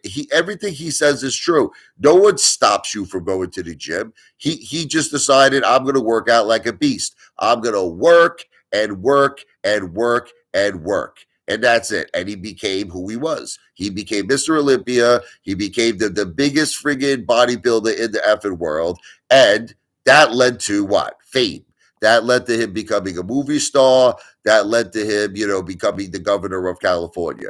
I'm taking a very similar path to Arnold Schwarzenegger. So what is step one? Step one is I have to figure out a way to become the biggest YouTuber in the world. Now, to me, unfortunately, I feel YouTube is cheating me. I'm just going to say it. I have to say it's alleged because, I have to protect myself. Look, I started off my YouTube channel. I was getting 50,000 views a video, 25,000 views a video, 10,000 views a video. In some cases, one of my videos got over 100,000 views. Now, for some reason, my videos, the short videos do well. Not all of my short videos, but some of my short videos get anywhere between 5,000, 8,000 views, 2,000 views. It's the truth. I know you're not going to believe me, but a lot of my short videos do well. My videos that are over a minute, very few of them do well. Just that one video where I went crazy, I stopped out at Adam Aaron. I had that fury and anger that got over 2,000 views. But most of my videos, I'm admitting the truth, they'll get 10 views, 15 views. I'm talking about the ones that are over 1 minute in length. So you know what it is? I have to focus more on short videos. I understand that. Okay, I got to focus. The more short videos I do, the more views I'm going to get, the more subscribers I'll eventually get. But the thing is, I do like to do these videos because I have a lot of things that I want to talk about. I want to talk about MBOT. I want to talk about NGL. I want to talk about GameStop. I want to talk about, AMC. And I have to admit the truth to you. I do get a kick out of arguing with all of the haters. I love arguing. So I could actually, listen, I could technically give up doing these live streams. I could technically give up doing videos that are over 1 minute and focus 100% of my time on shorts. That's it. Just do only short videos. And in all honesty and fairness, it would probably be the best move. It would probably be the best move because you know what happens a lot of times, I'll tell you. I'll get new subscribers for people like I'll do like a Billy Joe cover. You understand? I'll do like Move It Out. I'll do like Big Shot. And I'll get somebody who subscribes to my channel and they're like, man, I don't think I'm a good singer. I think I'm a horrible singer. But they're like, man, you're a great singer. You're a great piano. I do think I am a great piano player. And they'll subscribe to me. Then all of a sudden, that same person that subscribed to me will see me doing a video on the throne. And they'll unsubscribe to me. They'll unsubscribe to me because they're like, this guy's fucking crazy. This guy's a psycho. So in a way, it kind of hurts me that I do these live streams. It does. It hurts me that I do videos over a minute. It hurts me. I don't make any effing money off YouTube. I make very little money. I don't make a lot. Okay, I make a decent amount, but I'm not making money like Mr. Beast is making. I'm making it's like an average job to me. This is like working at, I don't know, like 7-Eleven or some shit. I'm not making a tremendous amount of money. But the thing is, I don't do it for the money. And that's what none of you understand. I have money. I have money. I don't do it. Lou does it for the money. Lou needs to make money on YouTube. I don't need to make money on YouTube. I'm doing it for the fame. Don't worry about it. It's none of your business how much money I make on YouTube.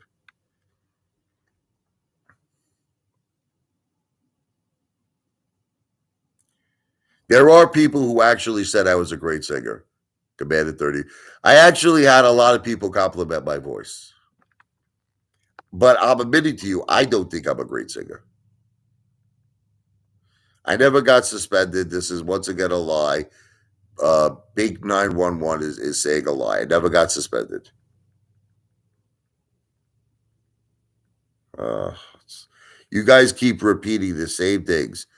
There was never a Harlem bet. It never happened.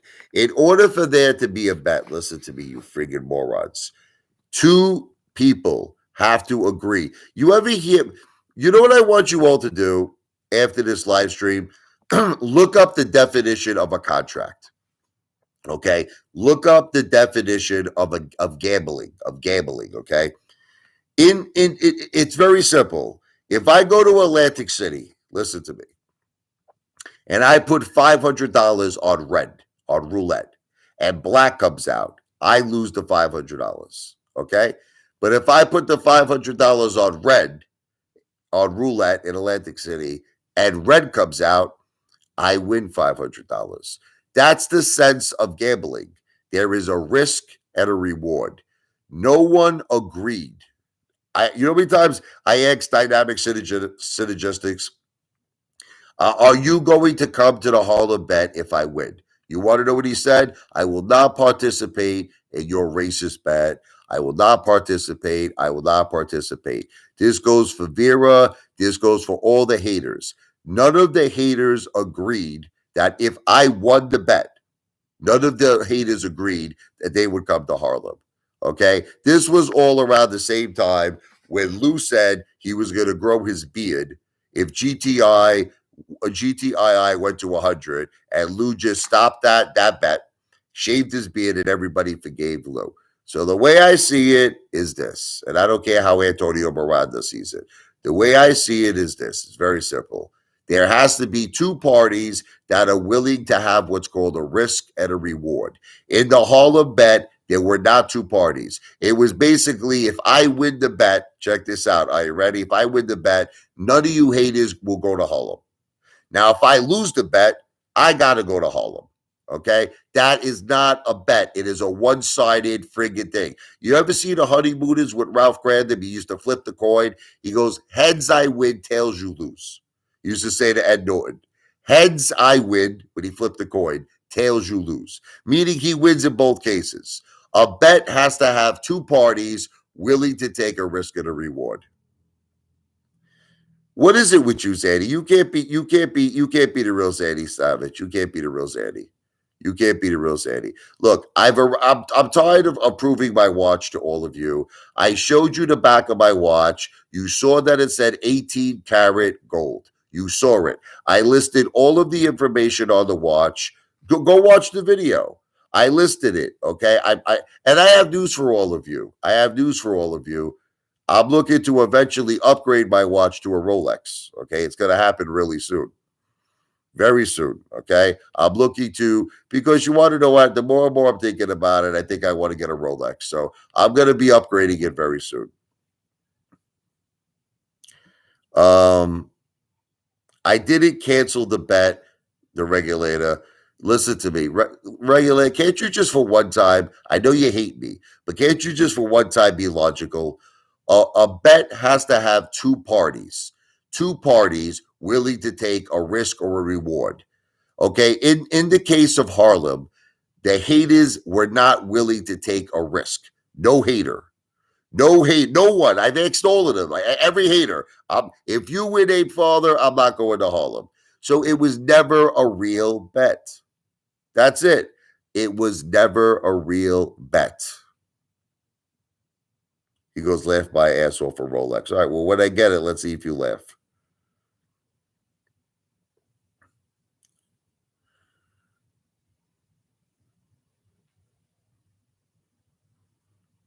No, I could trade in the watch I have. And then I can pay the rest in cash. They won't sell me a Rolex, all right. Look, my wife's coming in here now. Hi, honey. Can we join the rest of the world? Yes. You've been on this for like 2 hours. No, yeah, close. Yeah, I know. My wife is here. She wants to eat. She wants me to take care of my family. I just want to go out into the world. You know, it's a nice day out. You know, it's the summer. People have lives. Right. She wants to go out. She wants to enjoy a beautiful day. Jesus. Zanny, the meet and greet is still happening. I don't know how many times I have to say this to you, brother. Brother, when you go there, I got to get you a pipe or something, man. I got to get you something because I don't know what's going on with this guy anymore. I will be at the Tropicana Hotel Casino. It will be the last Saturday in July 29th. I must repeat this like a million times. No, just in this live stream, I must have heard that like at least 20 times straight. Have a good day, JJ. God bless you. I love you, brother. Listen to me. I'm going to say this again and end the live stream. The last Saturday in July 29th, I will be, the Apefather will be at the Tropicana Hotel Casino in front of Carmine's at 8 p.m. Let me repeat that. 8 p.m. Eastern Time. What I'm saying to all of you is this is the only thing that's changed and that's different. I am no longer asking for you to contribute any money to me. I don't want none of your money. Pay your own way. That's it.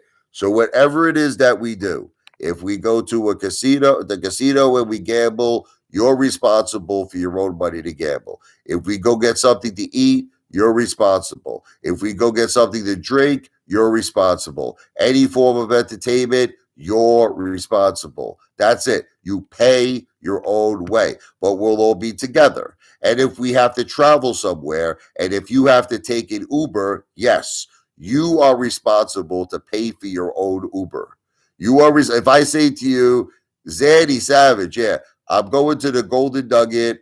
I'm going to Vic and Anthony's. I'll meet you there. You're responsible to pay for your own Uber. Look, unfortunately, it had to be this way because all of you don't trust me. All of you think I'm some kind of a criminal like Lou is, okay? And you don't trust me. I wanted it to be simple. I was going to organize the whole thing. I was going to hire a limo, maybe even 2 limos, maybe even 3 limos. I was going to do. We're going to buy everything on the menu. Johnny Walker Blue, Dom Perignon, but none of you people listen to me. You don't listen to me about anything I say because you don't trust me, you don't believe in me, so fuck you. Go fuck yourselves. Pay your own fucking way. That's it. That's it. So now this way, that's right. Isn't it simple now? Isn't it simple? Now, and you know what's crazy, Jen? These fucking people are still calling it a scam. Listen to me. I'm telling these people, no, but listen to this. I'm telling these people to pay their own way. I'm telling them I don't want a single dollar of their money. I'm telling them I'm going to buy everything with my money for myself. And these Mama Luke Stunads are still saying it's a scam. How the FUCK is it a scam if I'm not taking any money from any of you, you psychos? They're still saying it's a scam. It's a scam. When you were born into this world, it was a scam, you friggin' assholes.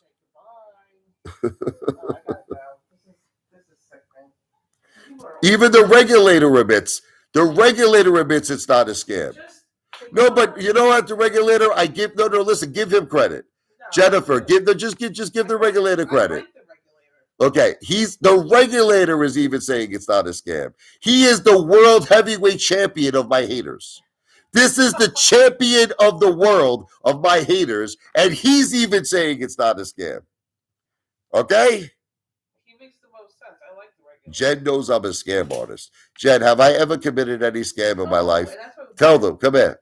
No, but why do you keep talking? But just answer the question, please. No. Have I ever committed a scam in my whole life? Nope. You have to hear the things that these people say. But why do you listen to these people? That's why I can't handle it. Go out. Go in the sun. Go in the sunlight. Get some air. Enjoy the summer. Fuck these people. I'm so sick. My stomach is turning. I'm getting shaky. It's like I can't go downstairs because I can't stand your mother. I can't come up here because I can't stand your haters. I don't know what to do. I think I'm just going to go for a walk. Fuck these people. No matter what you do, Richie, they're not going to believe you. They're still saying that you have fake cancer, is what they're saying, these people. I don't care. I know the truth. I know what I live. I wish it was fake, but I know what I live with. And I don't care. See, you're talking to these people. Who cares? Terrible. Stop. You think I care, Richie? Karma's let me tell you something. You think I care? Karma is going to come back. Karma, what do you mean? What GoFundMe, you fucking asshole? What GoFundMe? My family contributed to my wife when she was diagnosed with cancer, stage 4. What is that any of your business? But why are you even entertaining these people? Fuck them. People are losers. I wish my wife had fake cancer. Yeah, I wish because she's the love of my life. My children need her. I need her, and I really wish it was fake. Go out in the sun. Fuck these people, okay? I wish I had fake cancer. I'm going to take my fake cancer, and I'm going to enjoy the nice weather. Fuck these people. Why do you talk to them? Why do you keep entertaining them? Fuck them. All right, well, I got to go now. Once, twice, okay. But come on. Enough is enough. The more and more you talk to these people, the more they're going to aggravate you. Jesus. WTF, excuse me. Oh, my God. I only took out the money. This guy is such an idiot. Okay, let me just answer this question. WTF, listen to me. Which, by the way, you backed out of our bet that you said that my house was only worth 301,000 because you're a fucking coward, biatch. You're a coward. Okay. I took out I never carry big money. If you look back on my previous videos, if you go back in time when I get fun coupons, I take $1,000 out of the ATM.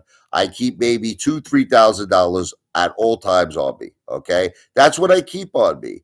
I don't carry around $20,000 in cash. You fucking psycho. You see, WTF doesn't even understand what happened. Okay, I had $4,000 in my wallet. Okay, I said, I bet you Commander 35 cannot withdraw $4,000. Chad Clifford then makes a video saying, I'll friggin' withdraw $8,000. This is how this whole thing started with me withdrawing money. I never ever did that. Chad Clifford said, I will withdraw $8,000. He never did. So the first time around, I withdrew $10,000. I said, okay, Chad, you won't withdraw $8,000. I withdrew $10,000. Then Dale said, I'm broke. Dale, fat boy, blubber Dale says, I'm broke. I said, Dale, I'll tell you what. I withdrew $10,000. Now I'm going to withdraw $20,000. I withdrew $20,000. Here's what happened. You want to hear what the truth is? I was carrying around this money with me, and even my own children. I'll make Sophia talk to you. My children were like, Dad, you got to stop carrying all this money. They were getting scared.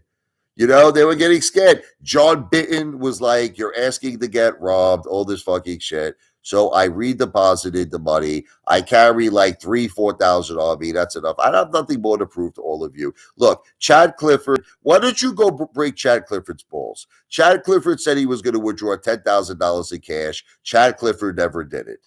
Okay, all you do is break my friggin' balls. Dale said he was gonna. Remember, I told Dale. I said, "Show us $500." I told Dale. I said, "Show us $500." Dale made a video making motion picture money. He showed $200. They were fake prop money. It was prop money, motion picture money. Why don't you go break Dale's balls? Why don't you go break Lou's balls? Who walks around with no car, with $1 friggin' cup of bodega coffee? He's a millionaire. Lou's a millionaire, right? He downgraded from Starbucks to a $1 friggin' bodega coffee. Okay, so look, I'll tell you what. You won't think I'm poor, right? I'm broke. Okay, I'll tell you what. I will make a video of me jumping in my pool again, eating steaks again, and living life to the fullest, okay? And you could all think whatever you want as I'm in a 104-degree Balboa hot tub, okay? Let's see where Lou is. Lou's in a baby pool. Lou's in a baby pool with Tyrone and Jamal. That's where Lou is. Those baby pools you buy at Walmart? That's Lou for $70. He gets the baby pool, him and Tyrone go in there, and they have manly fun, okay? Yeah, Lou owns me. I didn't downgrade from friggin' steaks to McDonald's. And you're the one, W2TF, who gave me the bet. You told me you wanted me to eat fast food for 7 days straight. You're the one who actually said that. And now you're trying to tell me I downgraded. I won that bet. I ate fast food for 7 days in a row. 7 days in a row. And why is it broke that I like to eat McDonald's? Why is it broke that I like TGI? Thank God it's Fridays. Why is it broke that I like Wendy's? Why is it broke that I like Taco Bell? Do you realize that when I go to fast food restaurants that I spend $70 to $100 a shot? Do you realize that I spend $500 to $700 a week on fast food? Do you know how much money that is? $700 a week times 4 weeks, 7, 14, 21, $2,800 a month. Bro, there are people you don't even make it. There are people on this live stream. Listen to me. There are people on this live stream that does not earn $2,800 in cash a month. And you're going to make fun of me. That's just money I spend on fucking snacks. It's money I spend on fast food. You guys don't even earn it. You don't even earn $2,800 clear in cash a month. You people. I don't earn $2,800 a month. Bro, I spend that on fast food. I spend that on fast food. I know the regulator, but you want to know what I like doing? I just like proving things. People say shit, and I like to correct them from their fucking fantasies to the truth. But listen, I really got to get, I stole from the, yeah. How can I steal money from a trust? You don't even know the process, Blink 911. I have to go in front of a court and I have to give cause. I have to give cause. There are things stipulated in the trust that I can only use it for the benefit of my children, education for my children. What am I going to tell the judge? Yeah, I want to go get steak tonight. So can I have money? You're all a bunch of psychopaths. This is definitely not Zanny Savage because I don't think Zanny would be breaking my balls this much. I don't think he'd be breaking my balls this much. I'm not going to have a heart attack. And if I did have a heart attack, maybe it would be my first viral video, no? Maybe that will do it for me. Hopefully I'll survive it, and then I'll be bigger than Mr. Beast. I got to go. My wife's back. Anyway, this live stream is not financial advice. I'm not a financial planner. I'm an entertainer. V for victory. I got to go. But we'll end it by my wife telling you to go F yourself. Oh my God. Say please, it. Say it, Jen. Fuck yourselves, all of you. Please. I'm begging you. Can you say it one last time? Go fuck yourselves, please. Thank you. Bye-bye. Please, I beg you. Oh. Don't say you begged them. Don't say you begged them. Just say go F yourself. Go. Go fuck yourselves. That's it. Jesus. That's it. Go fuck yourself.